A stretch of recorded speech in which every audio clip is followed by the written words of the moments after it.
Ustaz macam. nggak tidur seharian? Kita usahakan nggak tidur, tapi pasti Ah, ketiduran serius? sih. Iya, Oh, tapi pasti wow. ketiduran. Karena Ada itu bukan filosofinya ya. Itu ada nilai pahalanya gitu, maksudnya pahalanya kayak besar sekali. Jadi contoh ya, misalnya dalam salah satu hadis dikatakan orang yang beritikaf di masjid untuk mencari Lailatul Qadar itu, maka dihitung dari kemudian dia masuk masjid dengan niat itikaf itu sampai dia keluar dari masjid, dihitung selalu sholat. Enak kan? kayak sholat nonstop gitu, Non-stop hitungan pahalanya pahalanya. tuh kayak sholat Walaupun nonstop. cuma tidur doang di sana. Walaupun cuma tidur, tapi sayang banget kan masa tidur.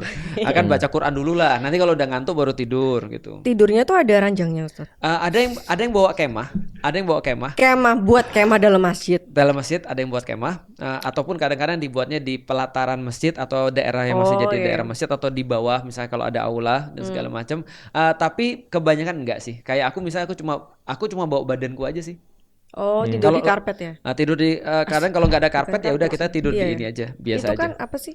Apa? Karpet, Apa? benar. Sajadah. Sajadah. Sajadah. Sajadah itu Tapi nggak boleh kalau banyak dipakai. jadi karpet kan. Oh iya juga ya. Makanya di 10 hari terakhir ini penting. Termasuk bahkan dari formatnya kita, judulnya tuh Escape into the New You kan. Itu biar lebih manusia lah untuk orang yang nonton. Tapi sebenarnya ini kebanyakan topik yang kita bahas tuh spiritual awakening.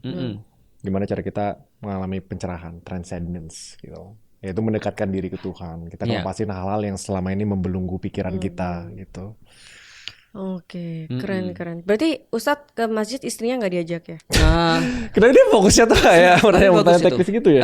Itikaf di rumah, perempuan boleh itikaf di masjid juga, nggak ada masalah. Tapi walaupun tadi kan sebenarnya kan kalau yang utama bagi perempuan itikafnya di rumah. Tapi kalau dia mau pergi ke masjid, mau ada kajian, mau ikut tarawih misalnya, dia lebih semangat di masjid, maka boleh.